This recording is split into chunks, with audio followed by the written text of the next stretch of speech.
Hello, hello, hello. My name is Asha Dickens, and I am the owner of October Lotus. October Lotus is a holistic healing company. It's also a self-care company. I offer products and services that are dedicated to basically whole body healing. If you haven't watched the introductory video, then I suggest you go back because you can learn more about October Lotus and what this series of videos is about. But if you have, then you already know that this is a series I'll be doing with women that I know. There might be some men spliced in here and there, but ultimately I'm talking to women that I know who have gynecological challenges. And the purpose of these videos is really to educate, to build awareness, and hopefully to empower women. My goal is just for every woman to basically see their doctor and figure out a pathway to healing. So today I'm really excited because I am talking to my friend Denitria Lewis. I met Denitria when we were both working in advertising. She still works in advertising. I don't, but we met. Exactly. They met. We met at an agency and we connected on our mutual love of Pusha T and hip hop music. And from there, conversations happened. We found out we had more in common than not: upbringing, gynecological challenges. Both she and I have fibroids, and I thought Denitria was a really great person to talk to because she's had quite an experience with her fibroids. So with that, Denitria, I will let you introduce yourself. Thank you for having me. I'm very excited to be here. As Asha said, I'm Denitria Lewis. And my background in advertising is that, essentially I've been working in social media forever at this point since it started. And my primary goal with my clients is, really placing them at the intersection of culture and commerce. So a lot of my work it's fun on one end. The tactical pieces are not that fun, but social products and series like these, we do a lot of stuff like this. So it's great to like be in front of the camera for a change. Yes, and I'm so happy that you're here. And I think that your story could really help a lot of other women, and especially women who may be in the process or just prior to the process of being diagnosed. So who better to start with, because this is the first video. So I'll tell you about when I first got diagnosed with fibroids. Okay. It was about 2012, and I had known that my mom had fibroids when I was younger, but I didn't have any context around what that really meant. I knew that I was a teenager, so I knew that she had gone to the doctor to have them removed, and that she came back home and she was down for some weeks, and that's all I knew about it. So when I went to the doctor, because I felt like, okay, I'm getting to an age where I want to consider having children, let me find out what's going on in my body. I got all the tests that you get when you acknowledge to your doctor, hey, I want to start family planning. And that's when I found out that I had fibroids. At that time, I had two.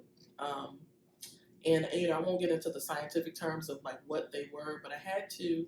They were not very big. And the doctor basically said, oh, don't worry about it. You don't have to do anything to them. So I didn't. Over time, I started meeting other women who had fibroids and reading these really terrible stories and fatal stories at times. And a good friend of mine at the time was doing, I won't say the holistic person's name, but they were doing a very specific diet. And I was like, oh, I have fibroids too. I'll do that diet, sure. So, I developed a love for some of the items that were in that particular diet, and I started doing those, and I just kind of forgot about them. I didn't do anything. And then just in the last 2 years, my body just took a turn. It's like I had no control over it. And up until this point, I had been having fairly regular cycles. But regular for me was actually irregular, and I didn't know that. And because of my size, I had been going to doctors and just kind of telling them, oh, it's like this. I've never had an abnormal PEP. Here's what's happening. And they just say, oh, lose weight, or, your period should always last that long. It was going 8 days. It was heavy. And they were just like, oh, you weigh too much. Lose some weight. Do this, do that. And I said, yeah, so, oh, okay, well, I'll do that. But there were times where, I was really committed and dedicated to my fitness, dedicated to the nutrition, and my body would change for like a net positive, but it wasn't enough, and there was no like impact on my cycle. But I was steadily being like gaslit basically about what was going on, and it wasn't until literally like 3 months ago that I finally met a doctor that saw me, and they had a sense of urgency about what was going on in my body. Like they saw this as a urgent situation and needing to find out what exactly is happening so that I could get a clear diagnosis. Let me take a step back. So between the time in 2012 when you're diagnosed, you're fine. You don't feel anything. You're just kind of going on about your business. You don't even know that your period is abnormal because this just feels normal to you. Yeah, because it's basically been that way the whole time. Now I had a few maybe flare moments where I might have been intimate with a partner and felt a little pain, but it was never consistent. Right. So I didn't document that. Right. And I'm steadily being told like, lose weight, girl. That's it. Okay. Yeah, sure. And that's I hear that a lot in the work that I do, especially with women who have polycystic ovarian syndrome. That's one of that can be a result of PCOS is weight gain, and so doctors will say, "Oh, just lose weight, and that's it." And it's so much more than that. And I think that that's incredibly dismissive because, one, when your period's not normal, I kind of think that it is malpractice in a way to just tell someone lose weight without giving them certain parameters. So, do I need to change my diet? Is there something else going on hormonally that I might not be taking into consideration? And I'm assuming your doctor didn't mention any of those things. Like, I didn't get recommended to go to a nutritionist. Like, any work that I did outside of a primary care or an obstetrician, it was something I maybe read something and did it on my own. I was never offered any solutions, right. Holistic or, traditional medicine. No one ever said anything about any of that. I've noticed, at least from my perspective, when I'm not eating right, if I'm drinking more than usual, like if I'm on vacation or it's a birthday weekend or something like that, that's when I notice that I have flares and my cycle might be a lot different. Can you talk a little bit about what changed for you from the point of 2012 to now that made it so urgent, especially according to the doctor who saw you? How did they realize, like, oh, this is something we should be paying attention to right now? And you too. So I think part of it, well, I'll talk about the doctor later. I'll talk about myself first. I was working with a company and I ended up having missing a really, it wasn't necessarily that it was a really important meeting, but I missed the meeting and it was unlike me to miss the meeting. And everyone kind of went nuts, like looking for me. And the reason I had missed it is because I was on my cycle. I was having an extreme anxiety attack. So extreme PMS and PMDD symptoms. And also just bleeding out and I just couldn't think critically or well.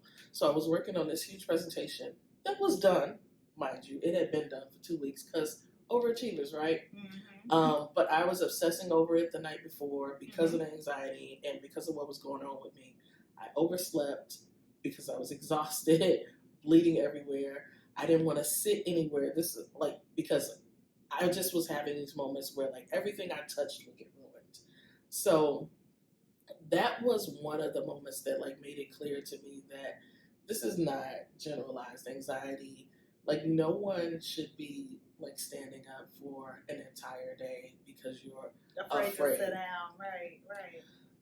Yeah, so that was when I knew something this can't be right.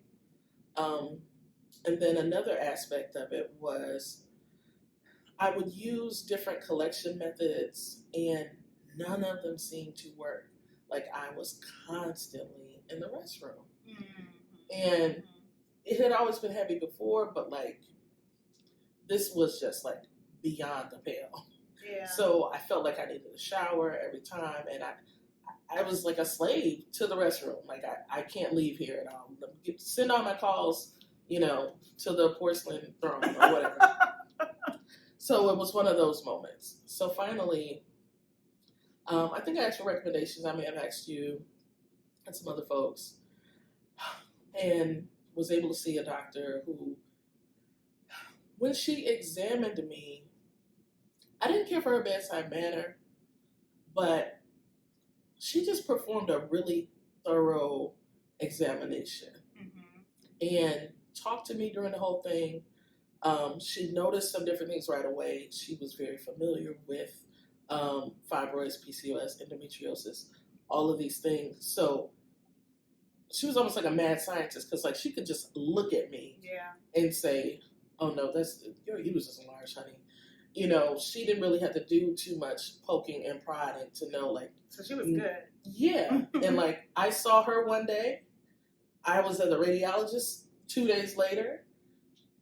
I had a mini surgery, like maybe 3 weeks later, and a diagnosis a week or two after that. So she was on point. But okay, so I don't want to miss this because this may be something that resonates with other people. Was your cycle continuing to get progressively worse? Like, was this just an isolated incident and like suddenly your period just became really bad, or had it like gradually been getting worse?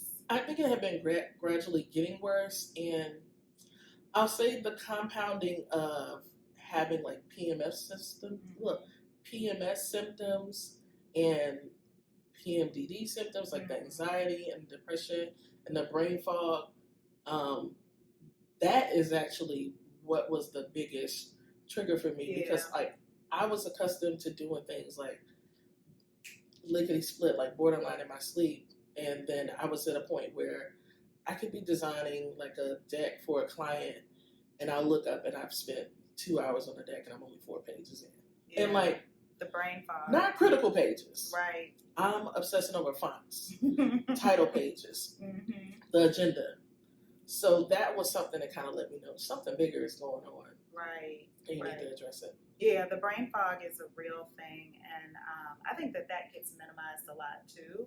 That you don't necessarily have to just feel, oh, I'm cramping or my period feels really heavy, I have back pain. It affects your whole body. These symptoms aren't necessarily just about having cramps, having a bad period, having back pain. It can literally impact the way that you're thinking, brain fog, not being able to concentrate, feeling like, just like you said, obsessing over small things, anxiety that doesn't necessarily feel induced by work, but by something that's kind of unknown and it happens around your cycle. Those are really important symptoms that I think that people often miss. The other thing I wanted to ask you about, because your doctor sounds amazing from a diagnosis perspective, and we'll talk about, all of the other stuff, but I'm really impressed with how she was able to diagnose all of these things and the test that led you, or rather the testing she recommended that you have, because I've never had any of those procedures. I've had, of course, a gajillion ultrasounds, internal, external. I've had surgery, laparoscopy, and all of those things. But I am very curious about why she opted that you see a radiologist and then the kind of procedure that you had. And then, of course, you can talk about what came up from those. But that's interesting to me. And I mean, I may have the wrong technician, but I went to get, first she did a pelvic exam, and, felt around to see what she could feel. And then she wanted me to basically immediately see, go to a radiology tech to do not just a transvaginal ultrasound, but also there was another imaging ultrasound that was done. It wasn't a transvaginal. It might have just been a regular ultrasound. I think she just wanted to see my uterus in full. And did she do an MRI? Yes, that might have been what it was. So we did that. And when those images came back, She knew then that she'd need to perform a DNC and possibly a laparoscopy. Um, but when I did go in for that surgery, um, she was able to see everything that she needed to see in the DNC. And then there was something else going on where she didn't want to do the laparoscopy and like risk having something else go on. And Right. then, you know, I'm on the table for what should be a 10-15 minute procedure, and then now it's a surgery. Yeah. Which I would have been furious Yeah, if that had been what happened, because that's definitely not what I had come in for. And speaking of being secretive, I didn't tell my family that I was going. I waited until the last possible minute to even tell anyone in my family. And, you know, I didn't tell my mom until maybe days later, which, you know, was probably not the best emotional thing to do. But, you know, at the time, I was just trying to preserve any additional emotions, just knowing that I was going into a situation where I really didn't know what the outcome was going to be. So I understand that. I can totally understand that. It is interesting because I did kind of say, wait, you didn't tell your mother or nobody? But I get it. You mentioned the DNC. So I know of a DNC being a procedure that you have when you are miscarrying. In this case, what was the reason for the DNC? You know, I guess I should really like paint the picture of like my full diagnosis. Outside of the fibroids, you know, my uterus is enlarged, and it's unclear if like the fibroids are causing that. It doesn't seem to be that they are, but essentially, I've had like the heavy periods were being caused by a disordered, not ovulation. I can't remember the exact word, but basically my brain was not getting the signals to stop creating like the endometrium lining. Oh.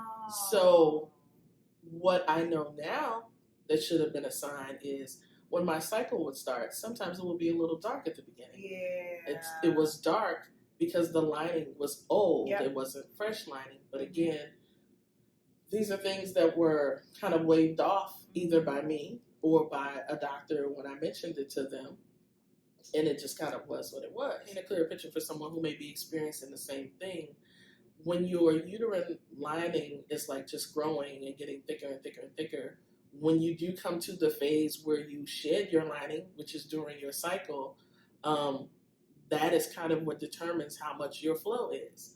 So that's also why I seem to have this like breakthrough flow that just like never stopped or was never contained by, you know, any of the methods that were available, whether it was pads, tampons, cups. You know, I've tried literally everything. It was to the point where I was like, okay, am I just supposed to sit in the hut for 2 or 3 days until this is old? Like, should I go back to the olden times? But that's how I felt about it. I just wanted to like, I didn't want to be around anyone. I wouldn't make any plans. And I just basically would spend that time just to myself. Tell me about what happened after that. So you had this process or this procedure, and then you got your results. So, yes. I got my results, and was this before? It was after my birthday. So, you know, depending on how old you are or how morbid you might be, when birthdays come around, I'm known as a birthday zilla. But when birthdays come around, I do tend to get like very, you know, heavy metal and reflective. Okay. And, you know, I went on this trip with a friend of mine, knowing like in the back of my head, like when I get back, I'm going to have news about my body. And news that I may not like, and would mean like a really big decision about, you know, whether or not I choose to. I'll just straight up say it, like whether or not I can or can choose to have kids, like what my options for bearing children would be. So when I got back, sorry, let me stop you. Did you know?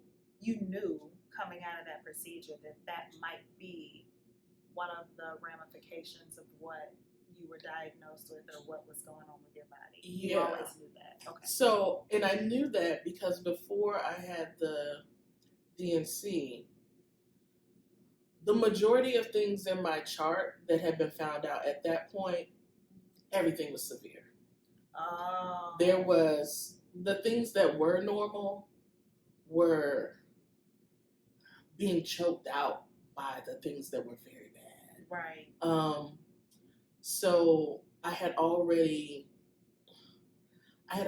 thought about, okay, if I go to this next appointment and get this news, do I want to go through a fertility journey? Right. Do I want to preserve my eggs? Because up until that point, I've been told, hey, your ovaries are fine. Mm-hmm. And a comment had floated around about, we could preserve your ovaries. So like there was already, Rumbling in the ether that we're probably gonna take your shit. So I knew that much, and I'll also be clear that I had already kind of said like, I'm probably not going to have children. But it's one thing to make that decision yourself. Right. It is another thing when you feel like someone is making that decision for you. And in my case, it's this body that I try to love, but my body is saying, we good, girl. Right. We need to take another direction. I was holding out a little bit of hope that, it wouldn't be the big H. And unfortunately, when I got back, that's what the news was. So, bringing everyone, who might be watching into the now, I think the big thing here for me is, I have to kind of like mourn those hopes and dreams. I'm happy with my life, but there was a period in time where I said, I thought like I would have children. I'm at the stage now where I'm really just trying to, mentally prepare for what I know my ultimate decision will probably be, which is, I'll likely need to have a hysterectomy.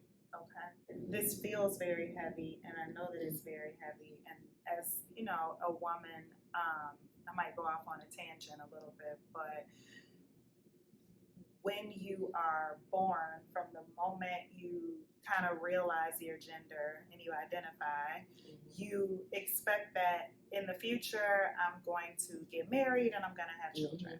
And that's kind of ingrained in us for generations and generations. Even all the little the games we play, dolls, the your dolls, mommy. Like even the little pinwheel thing. Yep. It's rooted in who will I marry? Where will I live? How many kids will I have? Right, exactly. And so you get really used to, I say this all the time, and I say this to men especially because they don't necessarily understand the pressure that we feel. And very similarly, which is probably another reason why we connected, I've always been, if it's for me, it's for me. I'll be a mother if that's what God says that I'm supposed to do. And I can only imagine I've been there. So when I was diagnosed with endometriosis, it was very similar. My doctor had me run through a battery of fertility tests to see if that was even an option for me. And I took every test possible, an HSG exam, counted my eggs, follicles, all of the things. And I was okay, I was fine. But now life happens and you start to think about, is this something that I really want? But to your point, it is about mourning the loss. It's about mourning the loss of the idea that something can be taken away from you and it's not your own decision. And so I encourage you to live with that, sit with that.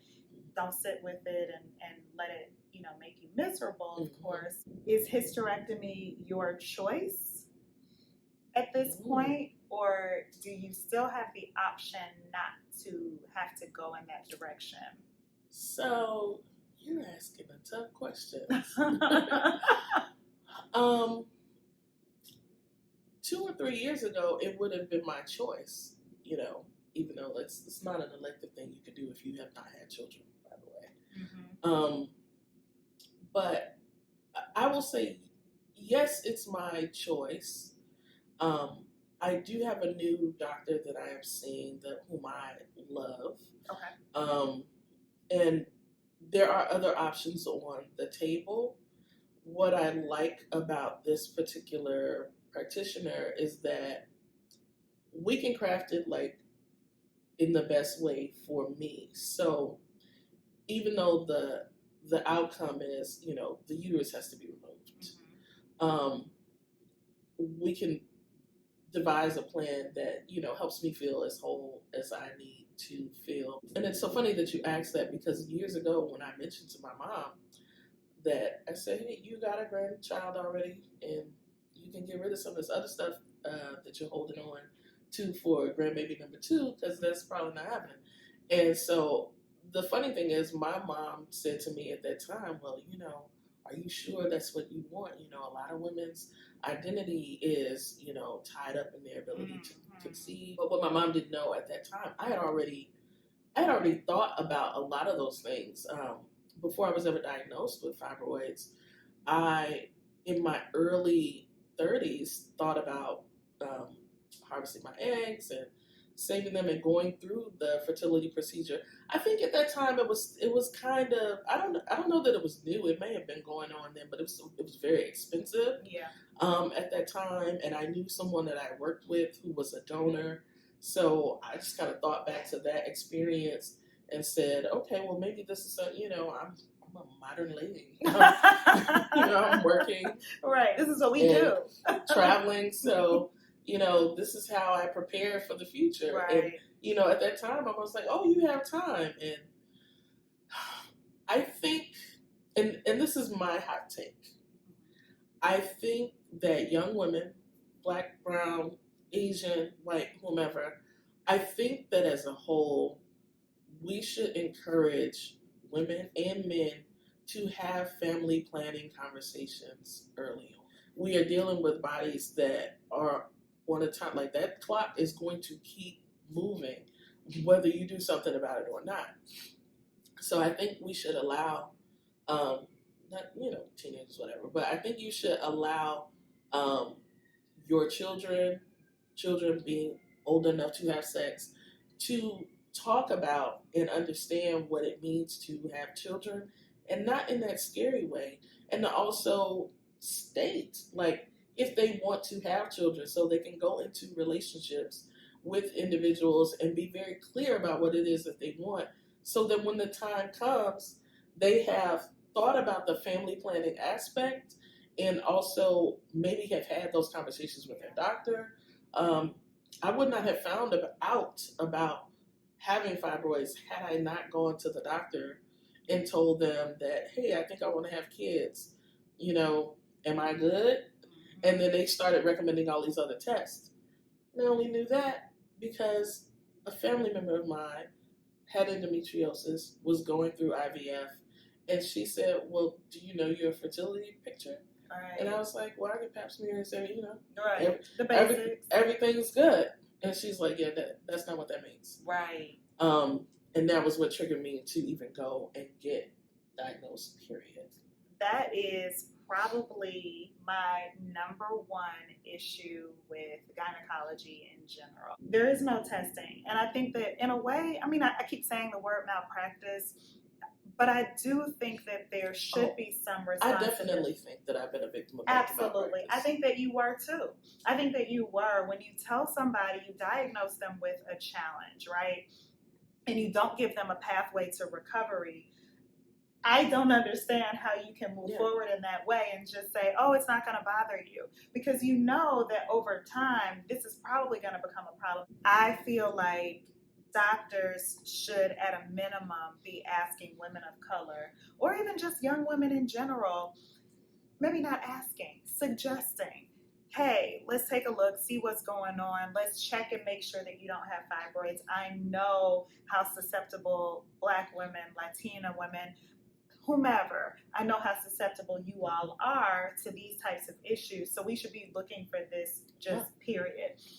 Because I'd say the majority of the women that I know didn't find out until They were in their 30s, possibly even 40s in some cases. And by then it was because things had become so extreme that either they nearly lost their lives because of hemorrhaging, or they got to a point where they were trying to get pregnant and there was a real challenge for them, and there had been no surgery and nothing else done. My main issue with everything that you're saying is that we're not doing enough early enough preventatively to make sure women are okay. Even though, like, I knew my family history, I just knew that little nugget. Like, I didn't know what that meant. So it's not something that I shared with anyone in any of my doctor appointments. But I had been sharing enough that there were certain questions that should have been asked of me. When I did finally get at least diagnosed with fibroids, I had mentioned that to other doctors, and also like in tandem with what was happening to me from a cycle period. And I was never, there was nothing ever shared with me to lead me down a path to recovery, as you would say. So I really do want to talk about your last doctor, because you said that you really like this person. And I love what you said about your doctor coming up with a plan that feels, I'm paraphrasing because I can't say the exact verbiage that you used. You said that you guys were coming up with a plan that felt that would be something that you were more comfortable with. So talk to me about the doctor, talk to me about the plan, talk to me about why you like this doctor better. So I went to this doctor for a second opinion. I stumbled upon this doctor's information from a friend. They don't even know that, they put a post online, like really like writing a glowing review about this particular institute. And I just said, well, let me go online and see what they're about. Can you tell us the institute?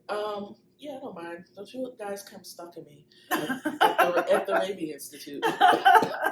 So the Raby Institute is part of Northwestern Memorial Hospital.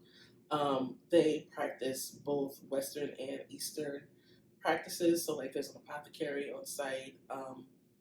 They have hypnosis, like medical hypnosis for different things like PTSD, trauma, weight loss, all of these different areas that they practice. There are integrative medicine doctors on site, primary care, and in my case, obstetrician. And so I went to see this one doctor.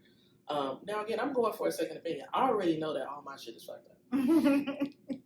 And I'm going into this appointment with the anxiety of, why am I going so somebody can tell me what I already know is a shit show? So I have that level of anxiety getting in there. And I was like a little bit late. Couldn't find anywhere to park. It was a perfect storm of stuff. Yeah. So, I'm getting in there on two wheels, and I'm borderline hyperventilating underneath on that. So she asked me if she could put like lavender on my mask to like help me calm down. She could see that you were anxious. So like, I'm getting ready to like take it off. She said, no, you can leave it on. She put a few drops. And so now I'm sitting there like, okay, well this is very zen. Right. Thank you. But all of that to say, we had a fruitful conversation. I brought all of my files. Right. Some things she did have questions about. She did prescribe something to me, like a birth control, for the time being, just to see how I might respond to that. And we'll be doing check-ins related to that, because her hope is that maybe it will lighten the cycle a little bit. And then she also walked me through all of the different procedures that are related to fibroids and reproductive care, that although I knew of some of them, I had not really been. My prior doctor, she was a fast talker, man. Like, she would tell me things, but it was like she was saying as if I knew all of these things before. And like terminology. Like, yeah. This is a net new situation. Right. Talk to me and like intense. This. Yeah. Like, I have literally burst into tears every single time I have come to talk to you. Right. So why are you talking at me like I already know what's going on? Right. So I like that, this particular doctor walked me through the three scenarios that are open to me and like also the risks Okay. with any of those scenarios. And then even in terms of holistic methods, like I mentioned your company and your teas, and she was a co-sign on that. She said, "Yeah, keep doing that." And then gave me a list of some. Everyone, make sure that you get your amethyst tea Yes. from October Lotus and drink it every day. Not when you think about it, every day. I'm hard-headed, so I have to be told every day. It supports. It does support. So yeah, she definitely had an affirmative response to the October Lotus products when I told her, what they were, and the purpose and how that worked. She offered some other, just some other things from the apothecary that I could take or leave. Yeah. And then also put in the prescription for birth control. So I'm still in this process now. I don't have to make a decision tomorrow. I've really already made my decision. You have. So at this point, are you looking at it like, I want to get this over with, or are you kind of thinking about it from I'll make the decision when I feel like I need to make the decision? I'd love to say a part of me is in the I want to get this over with camp, but that's not true. Mm-hmm. I'm definitely going to make the decision when I feel like it. Right. And then once I say yes, then I'm going to, let's do it. Yeah. Let's do it tomorrow. You said you're still seeing the doctor, you're checking in. Did you move forward with the birth control? How's that working out for you? It's actually working out what I think is very well so far. Right. The jury is still out. Only because I haven't had a cycle yet. Oh, not at all? No. And okay, so they don't know. Obviously, I talked to you. How long has it been since you had? Well, I mean, it's late. So, if anybody wants to pocket watch my uterus, it's late. Which, it's an odd thing, but it's also I've introduced something new to my body, so it's also it's not jarring or scary. It's just oh, okay, well, I'll wait a few more days. You'll show up, right? And you'll either show up in full force, or maybe you'll show up a little bit toned down. Come in, right? Yeah, don't kick the door in. Yeah. Just come in like a human being. If you come in with some act right, that'll be a notch in the positive, because that'll also help me, mentally prepare for knowing okay, my body is trying to get me to a better place. How have you been? I'm curious about this part. You talked about mourning the potential outcome, but in general, now that you are aware of what's going on, you're aware of what your treatment options are, you're going through some of the treatment options, how do you feel just from an emotional standpoint, mentally? Do you feel more relieved, or do you feel, just talk to me about your feelings? I mean, I'm okay. Yeah. Yeah. So my emotions have been, in the beginning, they were all over the place. I definitely was in a state of distress. Mm-hmm. And then also I hadn't told anybody. So, it was moments where I needed to pick and choose. I called you one night. I called a cousin another night, but I was just kind of picking and choosing people that I could talk to about it, that, if I had big emotions, I could just kind of let them out. And I'm also not a person that's known for big emotion. Even the first day that I left the doctor's office, when that midpoint diagnosis, I literally just sat in the car and cried. Before the procedures. Yeah. And then, I cried driving all the way home. I get here, I could not make myself stop crying. It was ebbs and flows. It was very theatrical. It was great. It was wonderful. Too bad you guys didn't get to experience that here. But, my emotions were definitely all over the place. And now, I'm a bit more regulated because again, like I've made the decision about what I'm going to do. At this point it's like, when am I going to do it? It's definitely a matter that brings me like a sense of sadness and grief. Um, but I do know that I'm not grieving my decision. I'm very clear on You the feel at decision. peace. Yeah, that I need to make. I think all of the sadness that I had that just kind of pops up from time to time is, based on decisions maybe that I would have made earlier in life. And then again, like grieving the fact that, if I wanted to bear children, like that's not a thing that's gonna, like, it's off the table now. So I do feel like a little bit of sadness about that, and I, just allow myself to feel it. Okay. And going back to, because you don't have to make a decision tomorrow, I know that you said everything was on this extreme spectrum of serious, serious, serious. I'm assuming that even though your uterus may be enlarged and even though you have these fibroids, it's not a dire situation. Yeah, it's not.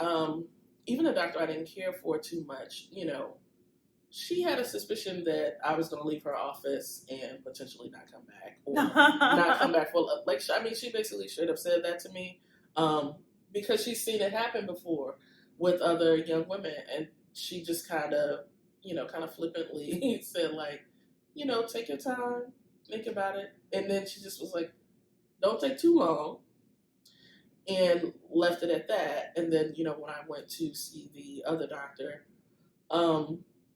she was not as flippant about it, but she still just kind of like let it be known, like, you don't have to do this tomorrow. Like, take the time that you need, and then we'll, make a plan. Yeah. With all of that, is there anything as we wrap up that you would want any other woman to know or be aware of, or any advice that you would give someone who may be at the beginning of her fibroid journey, just been diagnosed? Anything you'd want to add? I think one of the key things I would share with any young woman is that I think periods in general tend to be a little bit taboo, or they're kind of placed in this comical space, like, oh, she's on her period, she's gonna have an attitude, or make sure you get her some chocolate and flowers. Like, miss me with that. If you feel even the least bit odd about your cycle, if it's normally 3 days and it was 4, that 4th day is odd, period. No pun intended. So any little thing that you think might be out of place with your cycle, investigate it. And if your medical practitioner is either not willing to investigate it, or they kind of give you some type of flippant remark that doesn't lead back to helping you in your body, whether it's, a medical diagnosis or a meal plan or a recommendation to someone else, change that doctor. Yeah. Like, you don't have to have an allegiance to someone who is essentially mistreating you. Absolutely. And I'll add, if you suspect that you have a challenge or an issue and your doctor refuses to see about that challenge and determine what's going on, you can ask them very clearly, okay, can you indicate in my file that I've asked for this test because I think that this is going on, and you refuse? Sometimes that might change a doctor's mind. Sometimes it might not, but at least you have documentation of something going on, especially if later down the line you are diagnosed with something. And to Denitria's point, a heavy period isn't normal. I hear this so many times from women. Oh, I just have a bad period, or my mother had a bad period. It's hereditary. My grandmother had a bad period, so I just have a bad period. Periods aren't supposed to be bad. Periods aren't supposed to be miserable. They become that way when there's something else going on. So you should always check that out, because you just don't know what that thing could be. And then I think my second piece of advice is when you're going to, we talked about, like, you touched on it briefly, but like when you're going to see your obstetrician when you are, 18, they are checking your sexual health, not your reproductive health. True. And those are not one and the same. You can have sex without the intention of having a child. Reproduction is a process. Like, you make plans to have children. You do the things that you need to do to have them. And sometimes you need the help of outside forces and parties. So if you know that children is something that you want to do, that's a conversation you have to have with your doctor. You usually have to ask for that kind of support from your doctor. Yeah. It's something that you should also be aware of, that you can ask even as you get into your early 20s and you start to think about what your life might look like or what you want your life to look like. You can consider that. I never even knew that was a thing to ask. I was 30 something when I asked that question. I just, Same. Look, we have been socialized and conditioned our whole life to, on one hand, wait till you're married and you have children, but also like kind of demonized. Don't have any babies, girl. Exactly. So nobody ever talks about all of the things that go along with the potential for you even conceiving a child. Right, because you don't know, and you don't know. You're very naive when you're younger. You just assume, I'm going to have babies like my mama did. Exactly. And my mother had a baby, I'm going to have a baby, and my grandmother had a baby, and so I'm going to not have any issues. And then your grandma was the baby. I hope y'all know that meme. I work in social media. That was perfect. Exactly. Thank you, Denitria. I appreciate your vulnerability, your honesty, sharing your story. I know it's not an easy story to tell. I know we've been on a long road with this, even though it hasn't been that long, but the emotional toll, right, exactly. The emotional toll is long, and you're not the only one. You're not alone, and that's another reason for these conversations is hopefully if we can start talking about these things, then people will start to feel more comfortable sharing, and women will know you're not alone in this challenge that you're having. And there are solutions for the challenges that you're having. And this isn't even about me selling October Lotus products, but it really is more about education, awareness, speaking out so we know how common these things are, and then just helping one another in general. Well, thank you. Thank you. And with that, I will see you guys with the next episode in a couple of weeks. Bye.